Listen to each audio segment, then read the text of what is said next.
প্রায় মাহফিলে এই আচরণগুলো দেখি। ওগো আমার মাদ্রাসার ছাত্ররা, ওগো আমার হুজুরেরা, মুফতিরা, মুফতিরা, মাওলানারা, ওগো আমার আল্লাহর ওলিরা, আপনারা তো অনেক বড় আল্লাহর ওলি। অনেক হুজুর বলে কবির বিন সামাদের স্টেজে উঠানো মানে কিয়ামতের আলামত। বলেন সুবহানাল্লাহ। নাউজুবিল্লাহ বলা যাবে না, কি বলতে হবে? সুবহানাল্লাহ। কেন বলতে হবে আমি আপনার বুঝাই দিই। সুবহানাল্লাহ কেন বলবেন? কিয়ামত যদি হয়ে যায়, কিয়ামত কায়েম হয়ে গেল, আপনি আল্লাহর ওলি, কারণ আপনি জানেন কবির বিন সামাদকে স্টেজে উঠালে কিয়ামত হবে তাড়াতাড়ি। কিয়ামতের আলামতিটা, আলামত প্রকাশ হইলে কিয়ামত তাড়াতাড়ি হবে কিনা? গর্ভবতী স্ত্রী ব্যথায় কাতরাচ্ছে, এই ব্যথা যখন উঠেছে পরিবারের লোক কান্না শুরু করে দেয় নাকি? কি করে? ও আল্লাহ, আমার বউ মরে যাবে, এই বলে। কি বলে? আমার স্ত্রীর প্রসব বেদনা শুরু হয়েছে, কিছুক্ষণের মধ্যেই আমি আব্বা হয়ে যাব। ঠিক না বেঠিক? দাদা বলে আমি দাদা যে হবে, ও বলে আমি দাদা হতে যাচ্ছি, আমার নাতি হবে। এই প্রসব বেদনা যখন ওঠে তখন বাড়ির সবাই অপেক্ষায় থাকে আনন্দের জন্য। ঘরের মধ্যে যত চিৎকার হোক, চেঁচামেচি হোক, অপেক্ষায় থাকে। একটু কষ্ট লাগলেও মনের মধ্যে আনন্দ কম না বেশি? কম না বেশি? তার মানে প্রসব যন্ত্রণা, কান্নাকাটি যখন উঠে গেল তখন বাড়িতে নতুন মেহমান চলে আসলো। একজন দাদা হলো, একজন দাদি হলো, একজন নানা হলো, একজন নানি হলো, একজন মামা হলো, একজন মামি হলো, একজন বাবা হলো, একজন আম্মু হলো। ঠিক কিনা? তার মানে প্রসব যন্ত্রণা আনন্দের, কিয়ামত আনন্দের। যেই ব্যক্তি বলে কবির বিন সামাদ সেই স্টেজে ওঠা মানে কিয়ামতের আলামত, তার মানে সে আল্লাহওয়ালা, সে বোঝে কি করলে কিয়ামতের আলামত হবে। এবার আরেকটু বুঝাই, যদি স্ত্রী গর্ভবতী, যদি প্রসব বেদনা শুরু হয়, সবাই কি বুঝতে পারে না কি যে বাচ্চা হবে? গ্রামের কিছু ধাত্রী আছে, তাদেরকে ডেকে আনে, আসো আমার স্ত্রী কেমন করতেছে, এসে কয় খুশি হয়ে যা। আছে না নাই? তার মানে ওরা বুঝতে পারে আলামতটা বাচ্চা হওয়ার নাকি অন্য কিছু। ঠিক কিনা? আলামতটা বাচ্চা হওয়ার এরকম বুঝা লোক আছে না নাই? তার মানে কিয়ামতের আলামত যে বোঝে ও তো ধাত্রী, ও তো বোঝে যে কিয়ামত হবে। আলামত হইলো কবির বিন সামাদ স্টেজে উঠেছে, কিয়ামতের আলামত। তাইলে কিয়ামত যদি হয়ে যায়, তুমি তো আল্লাহর ওলি, তুমি তো সব বিষয়ে জানেওয়ালা, কিয়ামত হওয়ার সাথে সাথে জান্নাত পাবে না? পাবে না? আচ্ছা, জান্নাতে কি কোনো কষ্ট আছে? ওখানে কি ইমামতি করে খাওয়া লাগবে? মাদ্রাসা পড়ানো লাগবে? এই সকালবেলা শীতের সকাল উজু করা লাগবে? ওখানে লাগবে না। আপনার শীতে ঘুম ভেঙে মুয়াজ্জিন আজান দিতে যাওয়া লাগবে না, ইমাম সাহেব নামাজ পড়ানো লাগবে না, ওখানে আপনার কোনো কষ্ট করা লাগবে না, কষ্ট করে খাওয়া লাগবে না। খাওয়াবেন কে? যা চাইবেন তাই খাওয়াবেন। তাইলে আপনি আমার স্টেজে উঠা মানে যদি কিয়ামতের আলামত হয়, আলহামদুলিল্লাহ বলবেন, সুবহানাল্লাহ বলবেন, কারণ কিয়ামত হওয়ার সাথে সাথে তো আপনি জান্নাতে। আপনার কষ্ট কমে গেল, কথা কয় না। তাহলে আপনি অখুশি হন কেন? কথা কি বুঝতে পারিছি? এই মানুষটা খুশি হয়ে বলে না অখুশি হয়ে? খুশি হয়ে বলে যে একজন নাট্যকারকে কেন স্টেজে উঠিয়ে দেওয়া হলো?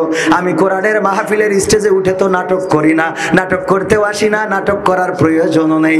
আমি নাটক করি আমার এই সোনার টুকরা যুবকদের জন্য, যেই যুবকেরা কিছুক্ষণ আগেও ছিল এখানে। ছিল? আমি আসার আগে কি ছিল? আমি আসার আগে ঘুরে বেরিয়েছে, চার দোকানে বাদাম কিনেছে, বিড়ি টেনেছে, সিগারেট টেনেছে, আর যদি পেরিয়েছে মেয়ে মানুষ যেই গেট দেখেছে। অনেক জায়গায় যেয়ে দেখি মাহফিল হইলো, মাহফিলি 43 জন স্বেচ্ছাসেবক, একটাও খুঁজে পাওয়া যাচ্ছে না। খুঁজে খুঁজে দেখা যায়, খুঁজে পাবে কি সব মহিলাদের গেটে। স্বেচ্ছাসেবক সব ওখানে দায়িত্ব পালন করে। আছে না নাই? আমার যুবকেরা সবাই না, সবাই না, এখানে কিন্তু আমি অনেকেই আছে, দুই একজন থাকতে পারে। তারপরেও তারা এখানে আসলো, দাঁড়ালো, দুই একটা কথা শুনে যদি ভালো লাগে, আল্লাহ চাইলে ওদের হেদায়েত করতে পারে না? পারে না? একজন যুবক যদি বেনামাজি থেকে নামাজি হয়ে যায়, আমি কবির আমার নাটক সফল।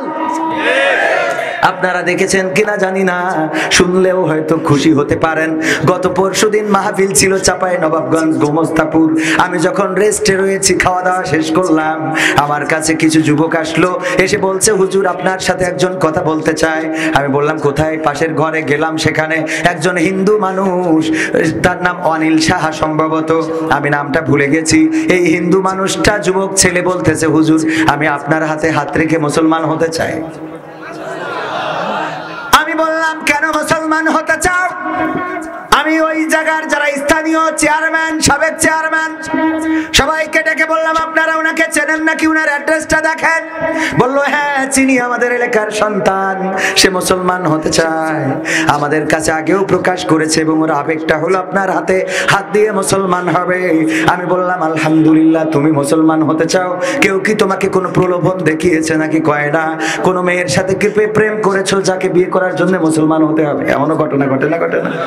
আজকেও দেখলাম প্রেমের টানে জাপানিজ তরুণী, 45 বছরের তরুণী, কয় বছরের, বিদেশ থেকে যেটাই আসে সব তরুণী, পত্রিকায় লিখবে দেখবেন বিদেশ থেকে প্রেমের টানে এক মালয়েশিয়ান তরুণী এসে হাজির। বয়স কত? 53 বছর। বয়স কত? 53। সেও কি তরুণী। আজকে দেখলাম সিলেটে এসেছে জাপানিজ একজন, প্রেমের টানে চলে এসেছে। আর আমার বাঙালিদের প্রেম আছে না নাই? কিছু থাকুক আর না থাকুক প্রেম আছে। নিজের বজজন্যি না থাকলেও সবদুলির বজজন্যি আছে না নাই? নিজের বজজন্যি অত প্রেম আসে না। এই প্রেম স্বর্গ থেকে এসে জীবনে অমর হয়ে রয়, সেই প্রেম তুমি আমাকে দিও, জেনে নিও তুমি আমার বউয়ের সেই প্রিয়। ও সবদুলির মা, তুমি আমার বউয়ের সেই প্রিয়। বলেন নাউজুবিল্লাহ। ঠিক না বে ঠিক? এমন গান শুনাই নর বান্দা আছে না নাই? পরের বউকে গান শুনাই, নিজের বউ ঘরে রেখে অন্যের বউয়ের সাথে ভালো ভালো কথা বলে, মিষ্টি মিষ্টি কথা বলে। এই করা যাবে নাকি যাবে না? বলেন যাবে? নিজের বউয়ের সাথে ভালো কথা বলবেন, রাজি আছেন? অনেকে আছে বউয়ের সাথে ভালো কথা বলে না, সুন্দর করে কথা বলে না। ওগো আমার ভাইয়েরা, যে হিন্দুর কথা বলছিলাম, এই হিন্দু যুবকটা আমি বললাম কোন প্রেমের টানে কি তুমি মুসলমান হচ্ছ নাকি? যে মুসলমান না হলে তোমার ডার্লিং তোমাকে বিয়ে করবে না। বললো না হুজুর, এটাও না। আমি বললাম কেউ ভয় দেখাইছে নাকি? যে বাংলাদেশ মুসলিম অধ্যুষিত এলাকা, এইখানে যদি তুমি মুসলমান হও, তাই না হও তাইলে টিকতে পারবে না, এমন কিছু নাকি কইলো না। আদর্শকে ভালোবাসি, ইসলামকে ভালোবাসি, কোরআনকে ভালোবাসি। আপনাদের মুখে কোরআনের কথা জেনেছি, ইসলামের কথা জেনেছি, হৃদয়ঙ্গম হয়েছে, ভালোবেসেছি, এই জন্য কালেমা পড়ে মুসলমান হতে চাই। ও আমার ভাইরা, হাজার হাজার মানুষের সামনে ওই দিন ওই গোমস্তা চাঁপাইনবাবগঞ্জের গোমস্তাপুরে হিন্দু যুবকটা আমাদের হাতে, আমার হাতে হাত রেখে আমার কাছে কালিমা পড়ে ইসলাম ধর্মে দীক্ষা নিয়েছেন। কিন্তু দুঃখজনক হলেও সত্য, আমার মুসলমানদেরকে আজকে ইসলামের পথে নিয়ে আসা যায় না। বলেন ঠিক না বে ঠিক? বলেন ঠিক না বে ঠিক? ওই দেখেন আমার দুটো উঠেছে, পিছনে তাকান, আজকে সব প্রমাণ দেখাই দেবো। ওই দেখেন দুটো উঠেছে, দেখেন তাকাই। তোমাদের আসতে বলে কে মাহফিলে? তোমরা কেন আসবা? পরিবেশ নষ্ট করার জন্য মাহফিলে আসবা না। তোমরা যা করে বেড়াও তাই করে বেড়াও, চাইল তুলে বেড়াও, ডাইল তুলে বেড়াও। দয়া করে মাহফিলে এসে আমার সাধারণ মানুষদেরকে মাহফিল শোনা থেকে বঞ্চিত করবা না, ঠিক না? মাহফিলের পরিবেশ নষ্ট করে সাধারণ মানুষেরা কোরআন জানতে চায়, কোরআন বুঝতে চায়। আলহামদুলিল্লাহ, আমি খুব ভালো জানি এমন নয়, কিন্তু আল্লাহ রাব্বুল আলামিন এই কণ্ঠটা দিয়েছেন কে? আমার কথা বলার যোগ্যতা দিয়েছেন কে? আমার কথাগুলো আপনাদের যে শোনাচ্ছেন এর তৌফিকও দিয়েছেন কে? আল্লাহ যদি তৌফিক না দিতেন, আল্লাহর কসম করে বলি আমার মতো গুনাহগার এখানে হাজার হাজার মানুষ, আমার দাঁড়ানো যুবকেরা, সোনার টুকরোরা এতক্ষণ পর্যন্ত দাঁড়িয়ে থেকে কথা শুনতো নাকি? এই ক্ষমতা দিয়েছেন কে? বরং আমার বিরুদ্ধে যারা কথা বলো, আমি বলে দিতে চাই স্পষ্ট, তুমি আল্লাহর বিরুদ্ধে কথা বলো।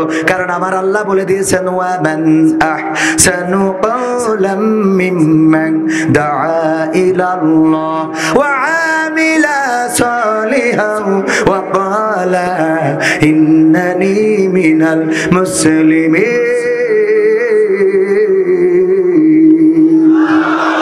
আমার আল্লাহ বললেন, তার কথার চেয়ে আর ভালো কথা কার হতে পারে?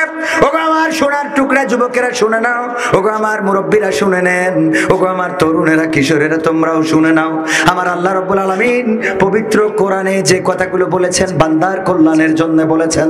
আল্লাহ রাব্বুল আলামিন বললেন, তার কথার চেয়ে আর ভালো কথা, উত্তম কথা কারোর হতে পারে না যেই ব্যক্তি নিজে ভালো কাজ করে আর অপরকে ভালো কাজের জন্য আহ্বান করে আর মুখে ঘোষণা করে দেয় আমি একজন মুসলমান। সুবহানাল্লাহ বলবেন না? অথচ আজকে মুসলমানদের অবস্থা, মালয়েশিয়ায় প্রবাসে ছিলেন এমন কেউ আছেন এখানে? মালয়েশিয়ায় ছিলেন, ওই যে একজন আছেন সাতুয়ারাং আডা ডেপান সিনি ডিয়া ডুডু মালয়েশিয়া berapa tahun কত বছর? হ্যাঁ 16টা বছর। তার মানে মালয় ভাষা দিয়া সুম্মা বলে পাহাম, বুতল জ্ঞান বুতল সুম্মা বলে পাহাম। তার মানে আমি বললাম আমার মালয় ভাষায় যদি আমি বলি উনি সব কথাগুলো বুঝবেন। 16টা বছর মালয়েশিয়ায় ছিলেন, মালয়েশিয়া থেকে উনি ছুটিতে এসেছেন, গিয়েছেন, উনি জানেন বিমানে চড়লে মদ বিয়ার টাইগার দেয়া হয় না? হয় না? দেয়া হয়। বাংলাদেশি আমার সামনে বসা দুইজন মুসলমান আল্লাহর বান্দা, ওরা বলতেছে আমরা চাই বিভিন্ন রকম জুস, লেবুর জুস দেন বা আমের জুস দেন বা কমলার জুস দেন, এমনি ভাবে আমরা জুস গুলো খাই। আর আমার সামনে বসা দুইজন বলতেছে বিয়ার আডা, বিয়ার আডা, টাইগার আডা। বলতেছে আডা আলা মানে বিয়ার আছে, মদ আছে, মদ টাইগার। তো বলছে আছে বাগিলা। ও বলতেছে চাইনিজ, একজন চাইনিজ বুদ্ধিস্ট কোন ধর্মের অনুসারী? বুদ্ধিস্ট, সে হলো বিমানবালা। তাকে বলতেছে যে মদ আছে, মদ। তো বলছে আছে। তো বলছে বাগিলা মানে দাও। ওই বুদ্ধিস্ট বলতেছে বিমানবালা ইউ বুকান মুসলিম, মানে তুই কি মুসলমান না? বলছে ইয়াস হ্যাঁ মুসলিম। ওই চাইনিজ বুদ্ধিস্ট বলতেছে কালো ইউ মুসলিম ইউ রাগামা, তা বলে মিনুম এনিরা ইউ, তার মানে তুই যদি মুসলমান হোস তোর ধর্মে এই পানিটা পান করা যাবে না, তা বলে মিনুম। ওই যে উনি বুঝছেন কথাগুলো, এটা পানি পান করা যাবে না। তখন ওই মুসলমান দুইজন বলতেছে ইউ বাগি সাজা তাপাই আছে কাপায়া ইউ মাউকান্না বাগিলা ইতু সাজা ছুডা। তুই দিয়ার কথা দে, এত কথা বলিস রে, তোর এত কথা বলার দরকার নেই, তুই দিয়ে চলে যা কমপ্লিট, আর কোনো কথার দরকার নেই। তখন ওই বুদ্ধির বলতেছে ছায়া বলে বাগি তাপ্পি কালো আডা মাসালা আডা তাঙ্গুম ইউ মাও কেন্না সিন্ডিরি তাঙ্গুম লেপাস মাতি কালো তাঙ্গুম ডেপ্পান তুহান ইউ সিন্ডিরি তাঙ্গুম ছায়া তামাও তাঙ্গুম। তার মানে হলো যে তোর আমি পানি দিতে কোনো অসুবিধা নাই, মদ দিতে কোনো অসুবিধা নাই, কারণ আমি তোকে মদ দিতে বাধ্য, আমি এখানে চাকরি করি। তবে আমার কথা হলো পরকালে মরার পরে যদি রব আল্লাহ রাব্বুল আলামিন জবাব চাই, কৈফিয়ত চাই, সেখানে কৈফিয়ত দিবি তুই নিজে সিন্ডিরি, মানে তুই নিজেই দিবি, তোর কৈফিয়তটা আমি দেব না, আমাকে জন্য দায়ী করবি না। বলেন আল্লাহু আকবার বলবেন। একজন বুদ্ধিস্ট মুসলমানকে শিখাচ্ছেন লেপাস মাতি কালো মাউ কান্না সওয়াল ইওর তুহান কালো সওয়াল ইউ মাউ জবাব আপা। তুই যদি প্রশ্ন করে আল্লাহ রাব্বুল আলামিন তুই কি জবাব দিবি, তোর জবাব কি? অথচ মুসলমানের সন্তান সেই ভয় পাইল না, বললো ইউ বাগি সাজা তাপায়া চেকা পায়া, তুই আমার দিয়ে দে, এত কথা বলার দরকার নেই। মদ নিল, ঢক ঢক করে পান করলো, এই হলো মুসলমান। আর একজন চাই না মুসলমানকে সাবধান করে। একজন হিন্দু মুসলমানদের আচরণ দেখে, মুসলমানদের ব্যবহার দেখে, মুসলমানদের চরিত্র দেখে ইসলামের পথে ধাবিত হয়। আর একজন মুসলমান সে দাঁড়িয়ে দাঁড়িয়ে এমন ভাবে মনে হয় কুত্তাও লজ্জা পেয়ে যায়। বলেন ঠিক না বেঠিক? আবার অনেকে এটা নিয়ে বলে যে ওইটা কোনো সমস্যা না, ওইটা কোনো সময়, মানে এই দাঁড়িয়ে পিশাব করা কিন্তু আবার একেবারে নাজায়েজ না। এটা আবার অনেকেই বলবেন হুজুর এটা কি হারাম? আসলে হারাম না। আপনি যদি পরিস্থিতির শিকার হন কোনো সমস্যা নাই, কিন্তু এটা অসৌজন্যতা, এটা ভদ্রতা নয়। কি ঠিক না বেঠিক? এটা ভদ্রতা নয়। ওগো আমার ভাইরা, এত কথা বললে তো আপনাদের খারাপ লাগবে যে হুজুর গান শোনানোর কথা, আর হুজুর কেন ওয়াজ করে, এরকম অনেকেই মনে করে না। আমার যুবকদের জন্যও গান শোনাবো, আপনাদেরও দুই একটা গান শোনাবো। কার গান শোনাবো কি? অনেক সময় আমি প্রথমেই যে কথা বলছিলাম, আমার ভাইরা অনেক জায়গায় গেলে বলে হুজুর গতকাল রাত্রের মাহফিলের কথা কি বলবো, মাহফিল করে আসলাম, কোরআনের মাহফিল। আমার আগে যিনি কথা বলেছেন তিনি ছিলেন একজন বিজ্ঞ আলেম, ভারতের আলেম, কিন্তু বোঝার উপায় নাই উনি ভারতের বক্তা, আমাদের প্রিয় মিজানুর রহমান কাসেমি ভাই। উনি ওই যে দুর্ভিক্ষ কেন হবে এটার আলামত নিয়ে, দুর্ভিক্ষ হওয়ার কারণ নিয়ে আলোচনা করেছেন। 27টি পয়েন্ট। কয়টি? 27টি পয়েন্ট এই দুর্ভিক্ষের কারণ নিয়ে আলোচনা করেছেন বক্তা মানুষ। আমি তো অত বড় বক্তা নই, আর আমার মধ্যে অত ইলম এমনও নেই যে আমি সুন্দর করে আপনাদের বুঝাই দিতে পারবো। ওগো আমার ভাইয়েরা, এই আলামতগুলো নিয়ে আলোচনা করেছে, আমি জানি না কোনো কি ত্রুটি হয়েছে। আমি কথা বললাম, আমি গান সঙ্গীত শুনাইলাম, বাড়িতে আসলাম, তারপরে আমাকে ফোন দিলেন ওখান থেকে চেয়ারম্যানের সন্তান, সাবেক চেয়ারম্যান, এক্স চেয়ারম্যানের সন্তান, ওখানে ভাইস চেয়ারম্যান যিনি উপজেলার বাঘারপাড়ার উপস্থিত ছিলেন, আমার কাছে ফোন করে কান্না করতেছে, হুজুর আমার আব্বার কেবল পুলিশে অ্যারেস্ট করে নিয়ে গেছে। আমি বললাম ধৈর্য ধারণ করেন, হয়তো কোনো ত্রুটি থাকতে পারে, আমরা কথা বলেছি এর জন্য কি কোনো ত্রুটি হয়েছে নাকি? বললো না, আপনাদের কথা তো শুনেছি, আর আপনাদের কথায় যদি কোনো ত্রুটি থেকে থাকে তাহলে আপনাদের ধরবে, আমার আব্বাকে কেন ধরবে? ঠিক না? তারপরে যাই হোক, আর ওখানকার স্থানীয় কোনো সমস্যা হয়তো বা আছে, যে সমস্যার কারণে আমি বললাম থানা কি বলছে। থানা বললো যে কালকে সকালে দেখা যাবে, আজকে সকালে চালান হয়ে গেছে। আইনের বাইরে আমরা কেউ নই, বলেন ঠিক না বেঠিক? আইন যেটা বলবে সেই পক্ষে আমি যদি অপরাধ করি আমাকে ধরার ক্ষমতা আছে না নাই? আইনের শাসন বাংলাদেশে প্রতিষ্ঠিত আছে। আমি যদি অন্যায় কোনো কথা বলি আমাকে ধরে নিয়ে যাক, কোনো অসুবিধা নাই। কিন্তু আমি যদি কোরআন থেকে কথা বলি, হাদিস থেকে কথা বলি, আর তাতে করে যদি আমার পরে আমাকে অ্যারেস্ট করা হয়, আমাকে গ্রেফতার করা হয়, তার কারণে যদি আমার পরে অন্য কোনো চাপ দেওয়া হয়, তাইলে সেটা জুলুমের শামিল, বলেন ঠিক কিনা? সেটা জুলুমের শামিল না? শামিল না?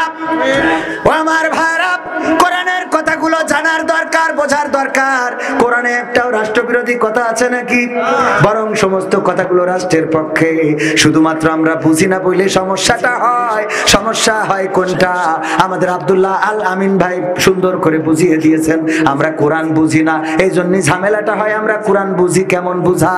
একজন হুজুর ইমাম সাহেব একটু ল্যাংড়া, কি একটু ল্যাংড়া, একটা মুসাল্লি আছে একটু কানা, চাচাজি চোখে কম দেখে। চাচা ভালো আছেন? ঘুম পড়েছেন না তো? না, মাশাআল্লাহ মাশাআল্লাহ। আল্লাহ চাচাকে নেখায়াত দিন, বলেন আমিন। কত সুন্দর মানুষ, বয়স হয়ে গিয়েছে, তারপরেও শীতের রাতকে উপেক্ষা করে মাহফিলে বসে আছেন।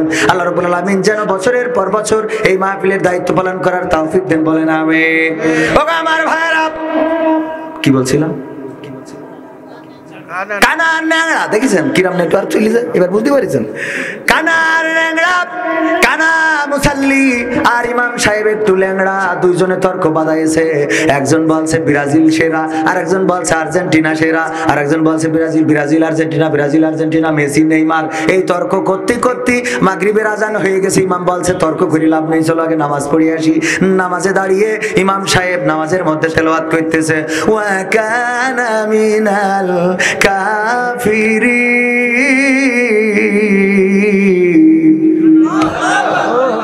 কানা বলতেছে, দেখো হুজুর কত বড় খারাপ। চায়ের দোকানে বসে আর্জেন্টিনা ব্রাজিল নিয়ে গোলমাল করলাম, আর হুজুর নামাজের মধ্যে এসে বলছে ওয়া কানা মিনাল কাফের। এত বড় খারাপ হুজুর, কিন্তু ধৈর্য ধারণ করেছে, যে যা কাজ বুঝেছে। পরে আবার একদিন যেদিন ইমাম পড়ে ফেলেছে ওয়া কানা মিনাল কাফিরিন,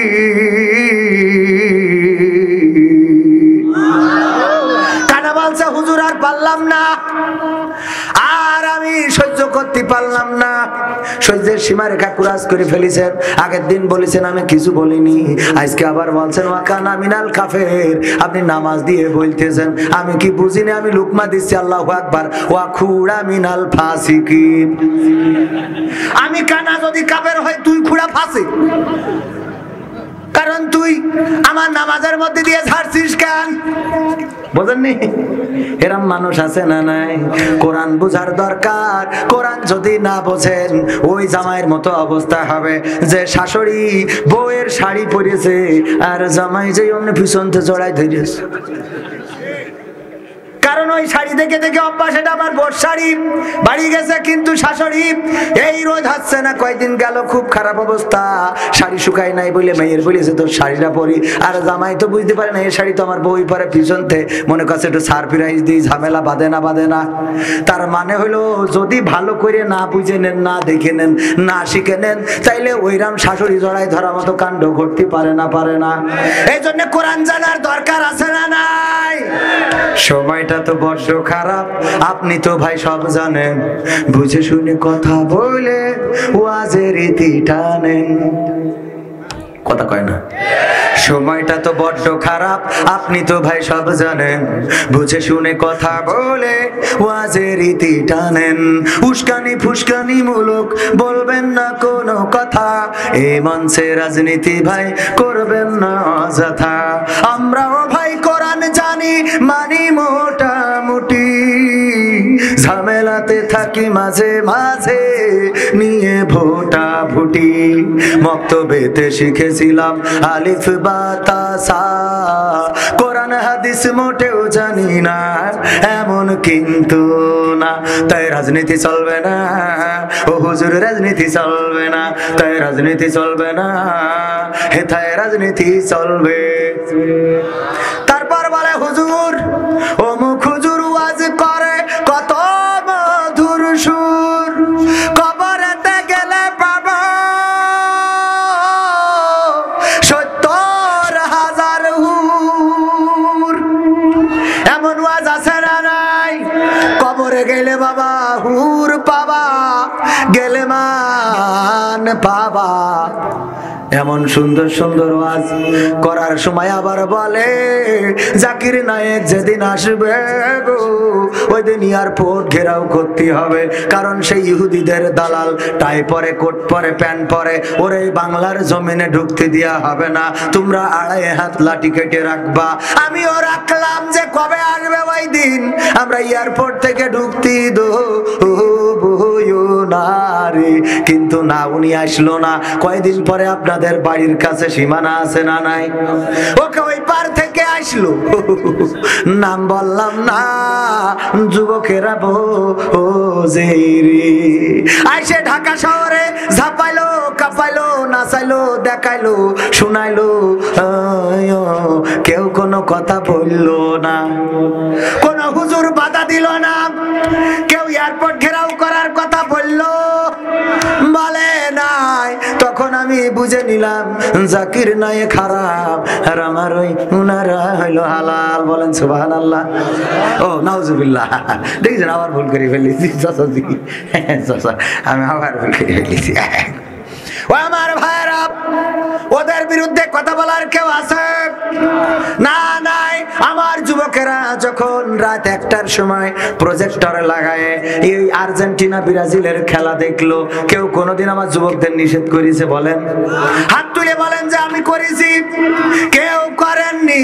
নিষেধ করেছেন কখন? এই যে বাচ্চা ছেলেটা যখন মসজিদে গিয়েছে, মসজিদে যাই হঠাৎ ছেলে ফিলে কিডা খেয়েছে, কিডা পাইতেছে, ওই নিয়ে একটু হাসাহাসি।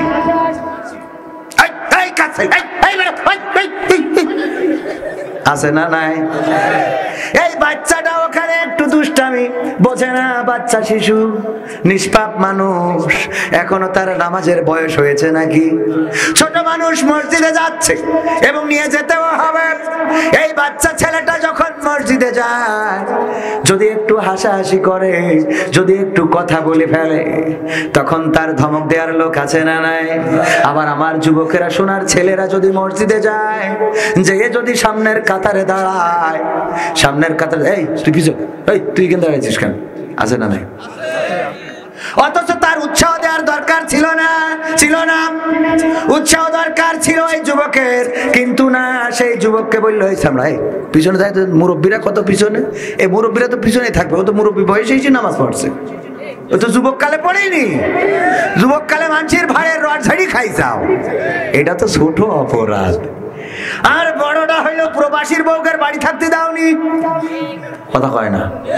এরকম যুবক আছে না? এরকম যুবক এখনো আছে না নাই? এরা বুড়ো বয়সে আল্লাহ আল্লাহ। আমি মাঝে মাঝে বলি, ওই যে অন্ধ দেখবেন যে ভিক্ষে করে রাজপথে, ভিক্ষে করে আল্লাহ আল্লাহ আল্লাহ আল্লাহ, আছে না নাই?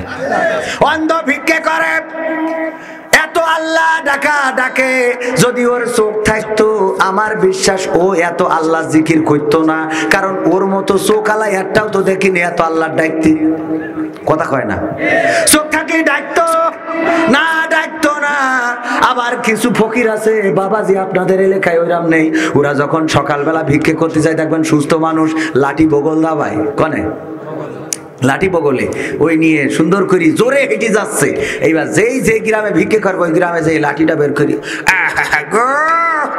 দুয়ারে ফকির এসে বাবা দাঁড়ায় থাকতে পারছিল, একটু তাড়াতাড়ি দাও গো।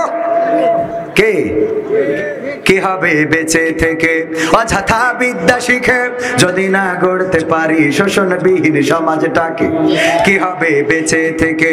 শোনাবো অমুক হুজুর ওয়াজ করে কত মধুর সুর, কবরেতে গেলে পাবো ৭০,০০০ হুর। অনেক দোয়া আছে পড়লে কোটিতে সওয়াব, সারা জীবন পাপ করিলেও পেয়ে যাব মাপ। বাপ দাদারে নাজাত দিতে করেছি ৪০। আমার বেলায় ৪টা গরু গোয়াল ঘরে পোষা। আমিও ভাই কিছুটা জানি, মানি না তা না। ছোটবেলায় শিখেছিলাম আলিফ বা তা সা। তাই রাজনীতি চলবে না ও হুজুর, রাজনীতি চলবে না। তাই রাজনীতি চলবে না ও ভাই, রাজনীতি চলবে। তারপর কি বলে হুজুর? ও হুজুর শোনেন, মিলাদ করি কিয়াম করি যাই বাবার মাজারে, হয়তো একটু বিড়ি টানি গিয়ে ওই আসমান খোলার বাজারে। কি মিলাদ করি কিয়াম করি যাই বাবার মাজারে, হয়তো একটু বিড়ি টানি গাংনির বাজারে। ফজর নামাজ হয় না পড়া, থাকি তখন নিদে। আল্লাহর কিরে হয় না কাজা, নামাজটা 2 ঈদে। কি ফজর নামাজ হয় না পড়া, থাকি তখন নিদে। আল্লাহর কিরে হয় না কাজা, নামাজটা 2 ঈদে। নিয়মিত চেষ্টা করি পড়তে জুম্মা নামাজ, সেদিন শুধু হয় না পড়া যেদিন থাকে কাজ। 3টা জুম্মা করলে কাজা মুসলিম থাকে না, এই কথাটা ভালো করে আমার আছে জানা। তাই রাজনীতি চলবে না ও হুজুর, রাজনীতি চলবে না। তাই রাজনীতি চলবে না হে, তাই রাজনীতি চলবে। তারপর কি বলে হুজুর? ও হুজুর এই কোরআনে জিহাদ মিহাদ কোথায় আছে দেখিনি কোনখানে। দরগা পীরের মাজার আমার অনেক বেশি টানে, সেথায় গেলে শর্টকাটে ভাই, সেথায় গেলে জাহাজ ভরে জান্নাতে যাওয়া যায়। পরকালে তরাই নিবে চিন্তা তেমন নাই। পীর সাহেবের কাছে মুরিদ আমি আমার নেতা, বছর বছর ছাগল পাঠায় আমি আবার সেথা। হইলে ওরস কোনোভাবে মিস করি না, ওখান থেকে আল্লাহ রাসূল হয়েছে জানা। তাই রাজনীতি চলবে না ও ভাই, রাজনীতি চলবে না। তাই রাজনীতি চলবে না ও হুজুর, রাজনীতি চলবে। আমিও বলি কোন রাজনীতি চলবে না, এটা কোরআনের মাহফিল। এখানে আপনি রাজনীতি কেন করবেন? এখানে বাইডেনের নীতি চলবে না, ডোনাল্ড ট্রাম্পের নীতি চলবে না, এখানে ওং সান সুচির নীতি চলবে না, এখানে নরেন্দ্র মোদীর নীতি চলবে না, এখানে ওই আব্দুল ফাত্তাহ আল সিসির নীতি চলবে না। এমনি ভাবে আরো অনেকের নাম বললাম না, তাদের নীতি চলবে না। এখানে নীতি চলবে কার? আল্লাহর কোরআনের নীতি করা যাবে না, যাবে না। তবে দুঃখজনক হলো আল্লাহর কোরআনের নীতির কথা বললে অনেকের আবার বুকের মধ্যে জ্বালা করে না, করে না, করে না, করে না। এমন মানুষ আছে না? নাই, আছে। ওদের যতই বলেন ওরা ভালো হবে না, হবে না। এই মাহফিল আমাকে বলেছে 11:30, তার মানে আর আধা ঘন্টা। আমরা আধা ঘন্টার মধ্যে আর একটু থাকতে কি কষ্ট হয়ে যাবে? একজন উঠছেন এমন খেয়াল করছি আমি, 2-1 উঠছে, বেশি না, 2-1 থাকবেন। কে কে শেষ পর্যন্ত একটু হাত দেখতে চাই? দেখেন তো সবাই হাত তুলেছে। নারায়ে তাকবীর, নারায়ে তাকবীর। হাত নামান, হাত তুললেন। যদি চলে যান, আমাকেও দেখিয়েছেন, আল্লাহকেও দেখিয়েছেন। আপনি যদি চলে যান দায়ী থাকবেন কার কাছে? তবে এরপরেও যদি কেউ চলে যায় আমাদের কোনো অসুবিধা নাই, কারণ আমরা বুঝি সেটা জাতের না। কি কিসের না? কেমন? আমার চাচাজি মুরগি পুষিল, যখন সংসারে আলাদা হইল তখন মুরগি পুষিল আমাদের আন্টি। এখন চাচাজি যখন শাশুড়ি আইলো, মুরগি ডিম পেড়েছে 10টা 5টা ডিম সেদ্ধ করে খাওয়াই দে শাশুড়ির। ওই মুরগিটা যখন তাওয়া লাগা হয়েছে, তখন আমার চাচার বলতেছে যে মুরগি তাওয়া দেবে, 5টা ডিম বসাই লাভ কি, তুমি এক কাজ করো আর 4-5টা ডিম খুঁজে নিয়ে আসো গ্রামতে। চাচা সারা গ্রাম খুঁজে খুঁজে খুঁজে মুরগির ডিম পাইনি, 5টা হাঁসের ডিম পেয়েছে। কটা হাঁসের ডিম মুরগির পেটের নিচেই দিয়েছে, বাচ্চা ফুটবে না ফুটবে না, বাচ্চা ফুটেছে। ফুটার পরে এই শীতের সকাল মুরগি ওয়াজ করতেছে যে বাবাজিরাই আমার, ওগো আমার ছেলেরা মেয়েরা, দয়া করে কেউ ঠান্ডায় পানিতে নামবা না, কাদায় ভিজবা না, কাদায় নামবা না, কুয়াশায় যাবা না, তোমাদের বেকায়দা হবে, সর্দি লাগবে, ডাক্তার দেখাতে পারবো না, আমার অত টাকা নেই। ওয়াজ করেছে, করার পরে মুরগি যখন বাচ্চা নিয়ে ঘুরে বেড়াচ্ছে, হাঁসের বাচ্চাগুলো যেমনি পানি কাদা ওই মুখো যাচ্ছে।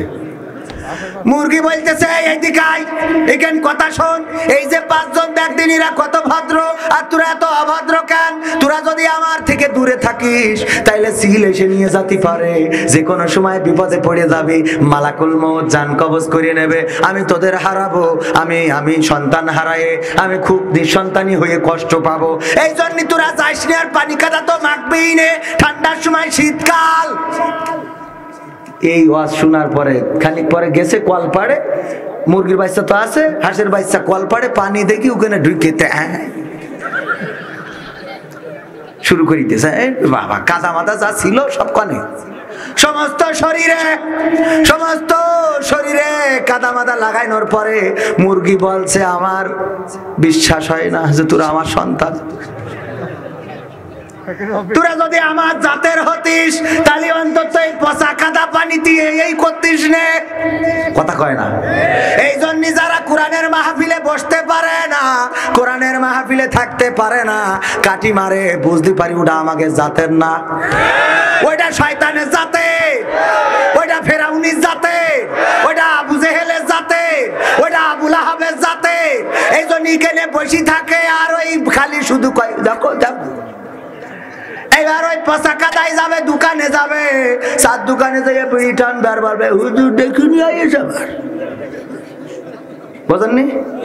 এরকম আছে না নাই? অথচ এখানে বসলে আল্লাহর রহমত পাওয়া যায় না, যায় না। আমার আল্লাহ বললেন ওয়াইযা বুরিয়াল কুরআনু ফাসতামিউ লাহু ওয়া আনসিতু লাআল্লাকুম তুরহামুন। আমার আল্লাহ বললেন ওগো আমার বান্দারা, যখন তোমাদের সামনে কোরআন তেলাওয়াত করা হয়, কোরআন থেকে পড়া হয়, কোরআন থেকে বলা হয়, তখন তোমরা তোমাদের হৃদয়ের কান দিয়ে শোনো, যাতে করে তোমাদের উপরে আল্লাহর রহমত বর্ষণ হতে পারে। বলেন সুবহানাল্লাহ। সুবহানাল্লাহ যে বললেন কত বড় নিয়ামত পেয়ে গিয়েছেন আপনি কল্পনাও করতে পারেন না। বিশ্ব নবী বললেন, বুখারী শরীফের হাদিস, আল্লাহর নবী বললেন যখন কোন বান্দা সুবহানাল্লাহ বলেন, আল্লাহ অনেক পবিত্র, এই উচ্চারণটা করে সুবহানাল্লাহ, আল্লাহ রাব্বুল আলামিন তারপরে এত খুশি হয়ে যায়, দুনিয়ার পরে এই দুনিয়ার উপরে আসমানের নিচে যত ফাঁকা জায়গা আছে ওই ফাঁকা জায়গা সমপরিমাণ সওয়াব আমলের খাতায় দিয়ে দেয়। সুবহানাল্লাহ বলবেন না? সুবহানাল্লাহ। ওগো মুসলমানেরা, জেগে ওঠার দরকার আছে। মুসলমান হিসেবে আপনাকে একটু ফোঁস করার দরকার আছে, তা না হইলে আজকে আমরা দেখতে পাচ্ছি চট্টগ্রামে যে বীর চট্টলা বলা হয়, সেখানে একজন মুসলমানের সন্তান দাবি জানিয়েছে আজানের আওয়াজ মসজিদের মাইকে দেয়া যাবে না। বলেছে আজানের আওয়াজ মসজিদের মধ্যে সীমাবদ্ধ রাখতে হবে।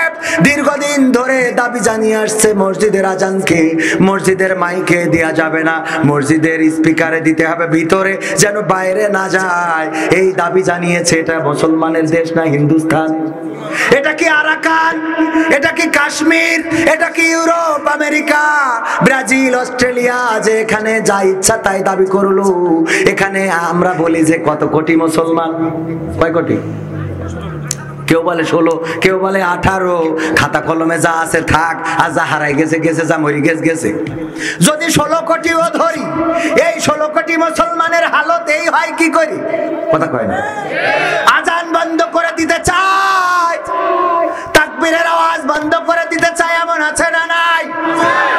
কোরআনের সাথে দ্বন্দ্ব করে, কোরআনের সাথে সংঘর্ষ করে এমন মানুষ আছে না নাই? এই মুসলমানদের হালত এত খারাপ কেন? মুসলমান আছে কিন্তু এই মুসলমানগুলো এখন হয়ে গেছে ওই যে নাসিরউদ্দিন হোজ্জার মতো। সারা জীবন ও কয়েক মাস ধরে নাসিরউদ্দিন হোজ্জা গোশত খায় নাই, গরুর গোশত কিনেছে গাংনীর বাজার থেকে। এই সেই স্ত্রীর বলছে, স্ত্রী অনেকদিন ধরে গরুর গোশত খায় না, রান্ধো, সুন্দর করে টেস্ট করে রান্না। কি করে রান্না? টেস্ট করে রান্না। আমি গোসল করতে গেলাম, এই যে ঘাট আছে, আপনাদের কি ঘাট আছে তো নাকি? সানঘাট, এই সানঘাটে গেলাম, গোসল করে আসবো, তারপরে খাবো। স্ত্রী রান্না করে, স্ত্রী তো অনেকদিন ধরে খায়নি, স্ত্রী আচ্ছা করে কায়দা করে মেরে দিয়েছে, এক কান করে চাকতি চাকতি 1 কেজি শেষ। এরম নারী আছে না নাই? স্বামীর চুরি করে, টাকা পয়সা মানি ব্যাগে রাখলো, যা পরের দিন দেখে যে তা নাই। এরম আছে না নাই? মানি ব্যাগে থাকে না, ফল ফসল হইলে চুরি করে আব্দুলির মার বলে থইছে, তুই গোপনে ইচ্ছানে যখন আমাদের খুকার বাপ বাজারে যাবে তোর কাছে 5 কেজি দুবানে, টাকাটাও গোপনে দিবি। স্বামীর চুরি করা যাবে? যাবে না, ওটাও চুরি। এই চুরি করা যাবে না। যদি সন্তানদের প্রয়োজনে হয়, যদি আপনার সাংসারিক প্রয়োজনে হয় যে স্বামী দিতে চায় না, সেক্ষেত্রে চুরির দরকার নেই, বেচবেন। তবে এটা চুরি মনে করে না, এটা বেচবেন সংসারের জন্য। আপনারও অধিকার আছে না নাই? সংসারে স্ত্রীর অধিকার আছে না নাই? চুরি করে বেচা যাবে, এমনি বেচবেন, জানলি জানবে নাই, খুন করি ভালো, সমস্যা কি? ও আমার ভাইয়েরা, এখন এক কান করে চাকতি চাকতি সব শেষ। নাসিরউদ্দিন হোজ্জা এসে বলছে, সরষের তেল দাও। সরষের তেল দিয়ে সরষের তেল গায়ে মাখতেছে আর বলছে, নিয়ে আসো, নাল পড়তেছে। অনেকদিন ধরে খাই না গরুর গোশত। এখন যখন এই স্ত্রী করিস কি গোশত না নিয়ে আসে, একটা বিড়াল ধরে নিয়ে, বিড়ালের গলায় দড়ি বেঁধে টানতে টানতে নিয়ে আসে, কিনে আইছে বিড়াল। এই বলছে, তোমার কবার করে কলা, এই বিড়ালটা ফেলাই দিয়ে আসো। ফেলাও, এই বিড়ালটা সমস্ত গোশ খেয়ে ফেলছে। স্বামী বলতেছে, স্ত্রী সত্যি কি খেয়েছে? বিশ্বাস করছাও না, আমার তালাক দিয়ে দাও। যদি বিশ্বাস না করো, আমার তালাক দিয়ে দাও, আমি কার সাথে সংসার করছি? এরম নারী আছে না নাই? কিছু হইলেই খালি তালাক চাই। আমি কই, তালাক চাও কোনমুখী? তোমার পছন্দ করতে যেয়ে যারা বিবাহিত তারা জানেন কতটা মেয়ে দেখতে হয়েছে। অনেকে 100টাও দেখে। কয়টা? 100টা। এই 100টা মেয়ে চাচাজি বিয়ের সময় 100টা মেয়ে দেখার জন্য, প্রত্যেক মেয়ে দেখার সময় কিছু হাদিয়া দিতে হয়েছে না হয় নাই? ফল ফ্রুট নিয়ে যেতে হয়েছে, মোটরসাইকেলের তেল কিনতে হয়েছে। যদি 1000 করেও খরচ হয়, তাহলে কয় হাজার খরচ হয়েছে? 100টা মেয়ের পিছনে 1000 করে খরচ হলো 1 লাখ। শুধু তো চয়েস করতে যাই, কথা কয় না, শুধু বউডারে চয়েস করতে যাই কয় টাকা গেছে? 1 লাখ টাকার। কিছু হলেই কবা তালাক দাও, পাকামো নাকি? এত সহজ? আর যারা ঘন ঘন তালাক চাই, বিশ্ব নবী বলেছেন, ওরা যত যাই করুক, যত নামাজি হোক, রোজাদার হোক, স্বামীর কাছে যারা বারবার তালাক চাই, ওরা জান্নাতে যাবে। মা বোনদের শুনে রাখার দরকার আছে। ও আমার মা বোনেরা, মা বোনদেরও গান শোনাবো, সময়ের আগে আমি সব কভার করার চেষ্টা করব। ভাইরা আমার, তারপরে কি করলো? বিড়ালে নিয়ে বলতেছে, বিড়ালে সমস্ত গোশ খেয়ে ফেলা হয়েছে। তোমার বললাম ফেলে দিয়ে আসলে না। নাসিরউদ্দিন হোজ্জা ছিল খুব চালাক, ওই বিড়ালটা গলা দড়ি বান্ধা, ওইটা নিয়ে বলছে প্যাকেটে ভরি দাও। নিয়েতে গেছে গাংনীর বাজারে, যে মিটার আছে, মিটারে ওর বন্ধুর দোকান বলছে ওজন দে, ওজন দিয়ে দেখে নেট 1 কেজি। বাড়ি এসে বলছে স্ত্রী, সত্যি কি বিড়ালে গোশত খেয়েছে? বলছে, এখনো তুমি অবিশ্বাস করো? না, আমি অবিশ্বাস করি না গো স্ত্রী, কারণ তুমি আমার প্রাণের স্ত্রী, আমার সোনার ময়না পাখি। কোন বাদশা বাপের বাড়ি গো, এই শীতি একলা কেমনে থাকি রে, আমার কলজের ময়না পাখি। স্ত্রীর এরকম গান শোনানো যাবে না? যাবে না। স্ত্রীর শোনানো যাবে মকসেদের বোন না, মাথায় রেখেন। বোর শোনানো যাবে নিজের আপন বোর, মকসেদের বোন না, আবুলির বোন না। আর যদি নাম এই থেকে যায়, মিলে যায়, দয়া করে মনে করেন না যে আপনাদের বোর কথা বলছি, এটা রূপক নাম। ও আমার ভাইয়েরা, এখন স্ত্রীকে বলতেছে, ওগো আমার বেগম, আমার বড় দুঃখ হলো এই বিড়ালেই তো গোশত খেয়ে ফেলাইছে। আমি বিড়ালটা ওজন দিয়ে আনলাম, দেখলাম বিড়ালটা 1 কেজি হয়েছে। এখন আমার দুঃখ হইলো যদি এইটাই সেই বিড়াল হয় তাহলে আমার গোশত কই, আর যদি তাই না হয়, এইটা যদি গোশত হইতে হয় তাহলে বিড়াল কই, এই যদি গোশত হয় তা বিড়াল কই? আজকে মুসলমানদের অবস্থা 18 কোটি 16 কোটি মুসলমান, এই যদি মুসলমান হয় তাহলে বিড়াল কই? আর যদি এই বিড়াল হয় তা মুসলমান কই? কথা কি বুঝাতে পারিছি? মুসলমান আছে কিন্তু শুধু কুসুমুল্লাহ অনুষ্ঠান করে। কালকে ওই গত পরশুদিন মুসলমান হয়েছে, এইটা শুনে আমি যেখানে চুল দাড়ি সাইজ করি হিন্দু মানুষ বলছে, ভাই আমার একটা প্রশ্ন ছিল। কি? তো বলছে যে ভাই যে মানে এখনো কি কুসুমুল্লাহ দিয়া লাগবে? তাই তো দিয়া লাগবে না। বলছে এই ভয়তেই তো আমরা আর পেরে উঠিনি। বোঝেন তাহলে অনেকেই আছে হিন্দু হাজাম পাড়া আমাকে যাচ্ছে না, মনে করে গেলেই কেটে দেবে, কয় না ও পাড়ায় যাবো না। কিন্তু না, মুসলমান তবে এক হিন্দু, সে এক মুসলমানের সুন্দর একটা কথা বলিল, বলছে তুইও যা আমিও তা, তুইও যা আমিও তা। মুসলমানের এক হিন্দু বলিছে, মুসলমান বলছিস দাঁত খুলি দেবো তোর বিয়াদব কোথাকার, তুই হিন্দু, তুই আমার বলিস তুইও যা আমিও তা। বলছে দোস্ত এত রাগ হইয়ে না, কথা শোনো আগে। তুমি যেখানে চাকরি করো আমিও সেখানে চাকরি করি, সমান সমান একই বেতন পাই, একই দিনে একই তারিখে বেতন পাই। তুমি রোজার মাস রোজা রাখো না, আমিও রোজার মাস রোজা রাখি নে। তুমি এই দোকানে বসে চা খাচ্ছাও এখন, আমিও চা খাচ্ছি। তুমি মসজিদে যাও না, নামাজ পড়ো না, আমিও নামাজ পড়ি না। তোমার মুখেও দাড়ি নাই, আমার মুখেও দাড়ি নাই। তোমার বউ পর্দা করে না, আমার বউ পর্দা করে না। এমন কি আমি তোমার থেকে একটু ভালো আছি। তোমার ঈদের সময় কোনোদিন আমি ঈদের নামাজ পড়তে যাইনি, তোমার মসজিদে আমি কোনোদিন ঢুকিনি। কিন্তু আমার পুজোর সময় তুমি বলো উৎসব যার যার, নাকি পুজো যার যার উৎসব সবার। এই কথা বলে আমার পুজো এসেতে তুমি জিলেপি খাইয়ে যাও, কথা কয় না? আছে না নাই মুসলমান আজকে? তবে হ্যাঁ, তোমার সাথে আমার একটা পার্থক্য আছে গো, আছে রে। সেই পার্থক্য হইল তুমি কাটা আর আমি আকাটা। এখন কি এমন মুসলমান হবেন আপনারা, নাকি প্রকৃত মুসলমান হতে চান? প্রকৃত মুসলমান হতে চান কে কে? হাত উঁচু করে দেখি। নারায়ে তাকবীর, নারায়ে তাকবীর। আল কোরআনের আলো, আল হাদিসের আলো, আমার নেতা তোমার নেতা, নারায়ে তাকবীর। প্রকৃত মুসলমান যদি হতে হয় তাইলে ওই সাপ পাওয়া যাবে না যে বাপুরাম সাপুরে, কোথা যাস বাপুরে, আয় বাবা দেখে যা, 2টি সাপ রেখে যা। যে সাপের হাত নেই, চোখ নেই, কান নেই, নাক নেই, হাঁটে না, ছোটে না, কাউকে যে কাটে না, সেই সাপ জ্যান্ত, গোটা 2 আনত। চিন্তা করতে পারেন কোন সাপ? যেই সাপ হাঁটে না, ছোটে না, কাউকে যে কাটে না, আবার সেই সাপ জ্যান্ত, গোটা 2 আনত। যে সাপ হাঁটে না, ছোটে না, কাটে না, কামড়ায় না, সে আবার জ্যান্ত হয়। এখন মুসলমান হয়েছে ওই হাঁটে না, ছোটে না, কাউকে যে কাটে না, সেই মুসলমান জ্যান্ত, ওই আলেম ধরি আনত, কথা কয় না? ওই আলেম লাগবে যে আলেম হাঁটে না, ছোটে না, কাউকে যে কাটে না, কোনো কথা বলে না, কারোর আঘাত করে না, সেই আলেম আবার জ্যান্ত, ওই গোটা 2 আনত। তালিবাজ দেবো, তালিবাজ। আমার ভাইরা, সরকার আমাদের দেশের উন্নতিতে যত অবদান রেখেছেন, ইতিপূর্বে এত উন্নতি হয় নাই, বলেন ঠিক কিনা? এটা স্বীকার করার দরকার আছে না নাই? সরকারের বিপক্ষে কথা বলার কোনো প্রশ্নই নেই, রাষ্ট্রের বিরুদ্ধে কথা বলারও কোনো প্রশ্নই নেই, রাষ্ট্রের বিরুদ্ধে, সরকারের বিরুদ্ধে কথা বলার কোনো দরকারও নেই।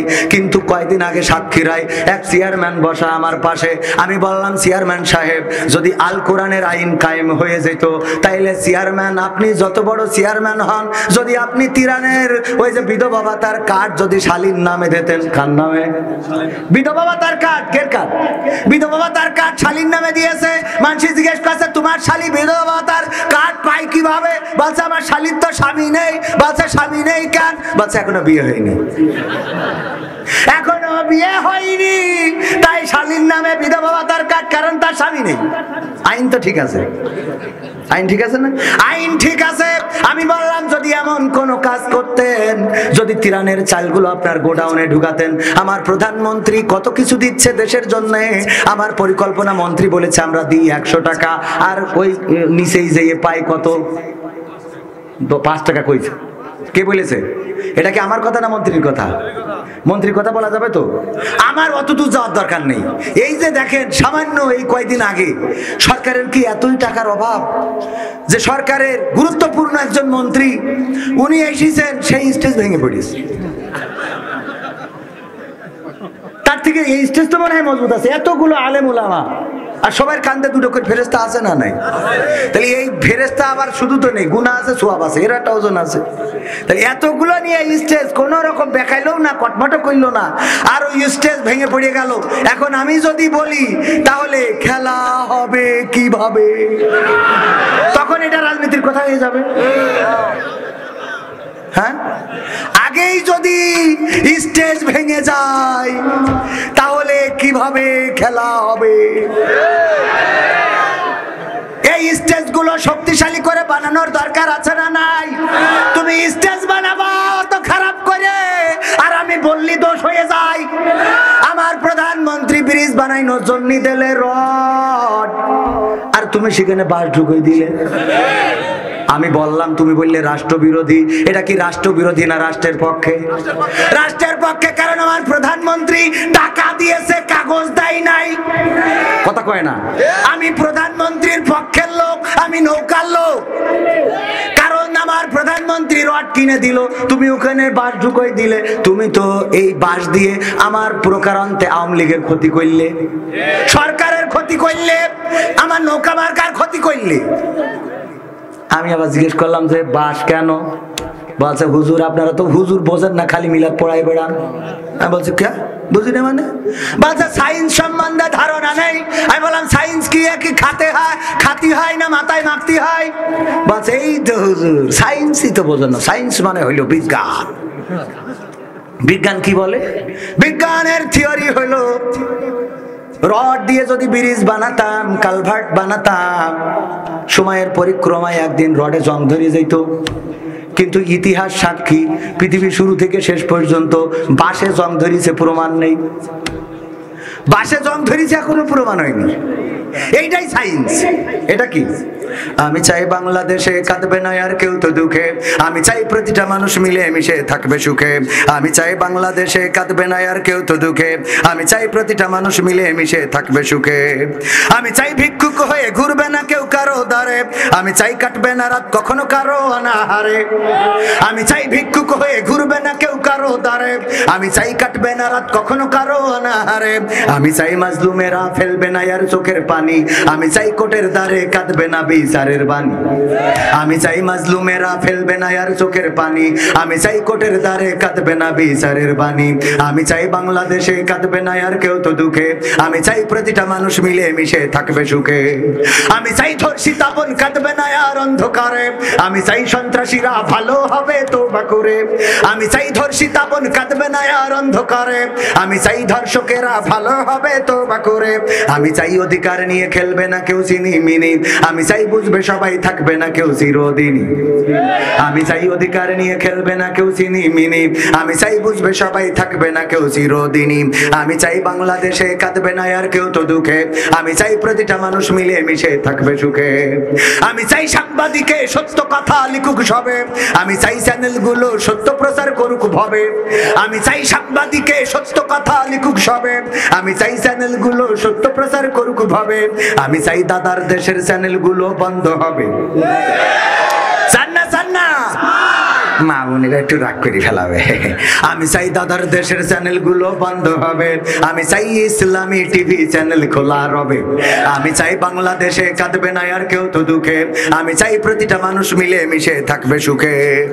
আমি চাই বন্ধ হবে সুদার ঘুষের লেনা দেনা, আমি চাই যোগ্য যুবক দেশও দশের বোঝা হবে না। আমি চাই বন্ধ হবে সুদার ঘুষের লেনা দেনা, আমি চাই যোগ্য যুবক দেশও দশের বোঝা হবে না।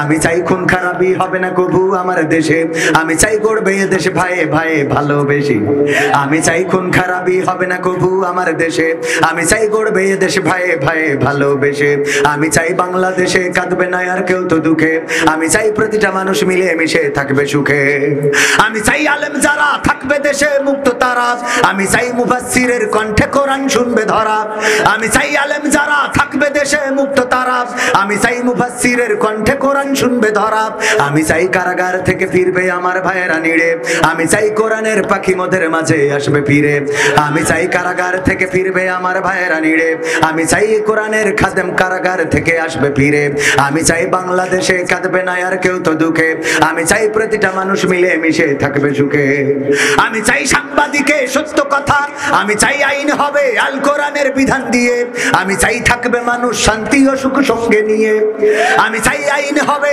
আল কোরআনের বিধান দিয়ে, আমি চাই থাকবে মানুষ শান্তি ও সুখ সঙ্গে নিয়ে, আমি চাই আমি চাই আমি চাই সংসদ থেকে বলবে সবাই খোদার কথা, আমি চাই নেতারা সবাই মুছে দেবে দুঃখের ব্যথা, আমি চাই বাংলাদেশে কাঁদবে না আর কেউ তো দুঃখে, আমি চাই প্রতিটা মানুষ মিলে মিশে থাকবে সুখে। এই চাওয়া কি শুধু আমার চাওয়া? এই চাওয়া ছিল বঙ্গবন্ধুর চাওয়া, এই চাওয়া ছিল স্বাধীনতার স্থপতি বঙ্গবন্ধু শেখ মুজিবুর রহমানের চাওয়া। এই চাওয়া উনি চেয়েছিলেন, উনি বলেছিলেন পাকিস্তানি হানাদারদের এই জুলুম আর সহ্য করতে চাই না, আমার পকেটের টাকায় কেনা অস্ত্র আমার বাংলার মানুষের বুকে তাক করা হয়, এটা মেনে নিতে পারি না। বলেন ঠিক কিনা? জুলুম চান নাই উনি, দুঃশাসন চান নাই উনি, শাসন চান নাই উনি, মাজলুম চান নাই উনি, ক্ষুধার্ত মানুষ রাত কাটাবে এটা চাই নাই উনি, নির্বস্ত্র মানুষ শীতে কষ্ট পাবে এটা চাই নাই।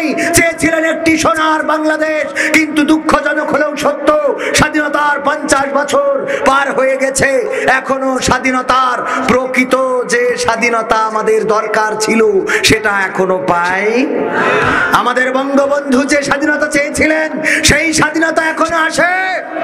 এখনো ধর্ষণ হয়, গণধর্ষণ হয়, খুন হয়, রাজধানী হয়, চুরি হয়, ছিনতাই হয়, গণধর্ষণ হয়, চুরি হয়, ডাকাতি হয়, এখনো বাংলাদেশের মানুষ নিরাপদে ঘুমাতে পারে না। বলেন ঠিক কিনা? আমার বাড়ি থেকে কয়েকদিন আগে মোটরসাইকেল চুরি করে নিয়েছে 31শে ডিসেম্বর, এই ধরি 21শে ডিসেম্বর, কত 21শে ডিসেম্বর ওয়াজ করতে গেছি সাতক্ষীরায়, এসে দেখি মোটরসাইকেল শেষ। ওয়াজ করি যা কটা টাকা পায় দেরি করবো কি, চোরেই নিয়ে যাচ্ছে।